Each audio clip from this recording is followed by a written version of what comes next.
Hello and welcome to Toilet Topics with Cody Galat. In today's episode, I will be reviewing House of Cards, Season 5, Episode 1. It's been a while since the series has been on air. It usually comes out in February, early March. This year we had to wait until the end of May, so part of me thinks that maybe they were using some of the stuff that's happening with the current president to use for material, but that might just be hearsay, but there was some inklings of that in today's episode, so let's kind of get started. So it kind of opens on Claire Underwood giving pretty much an ad on who to vote for, and we have to combat terrorists, and the only way to do that is to pretty much re-elect us as president and vice president. We also have immediately after that a scene of Frank going into the House chamber, where he's not technically supposed to be, and he kind of causes a big thing declaring a declaration of war against ICO, the terrorist group that they've created for the show, which I'm guessing of course is going to resemble ISIS or ISIL in the real world, to have some parallels.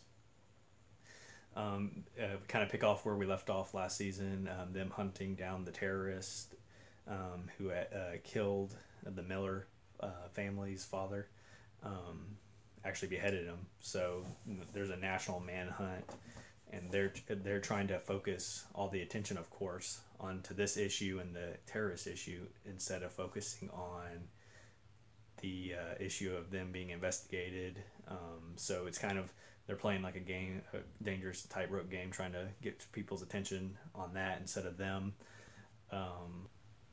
The Republican candidate and Frank, kind of their banter back and forth. Him blaming him for using this as for politics. We also see how the Miller family reacts to Frank, continually saying, this is for you, we're going to avenge your father, and how that family is reacting towards him.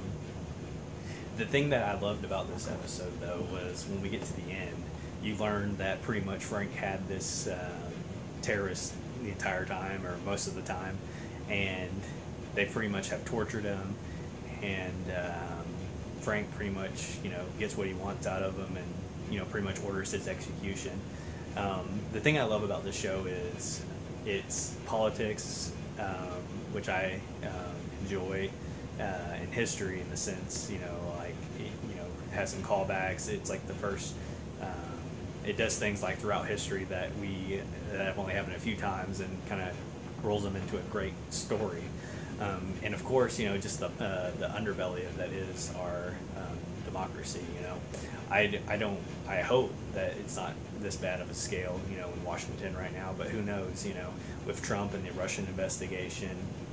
Also in the show, it mentioned how Frank was wanting to have a travel ban, and I know for a fact they got that from, the recent developments of what Trump's trying to do. So it's really cool how they've kind of gathered things that are happening currently and kind of intertwining them with the show.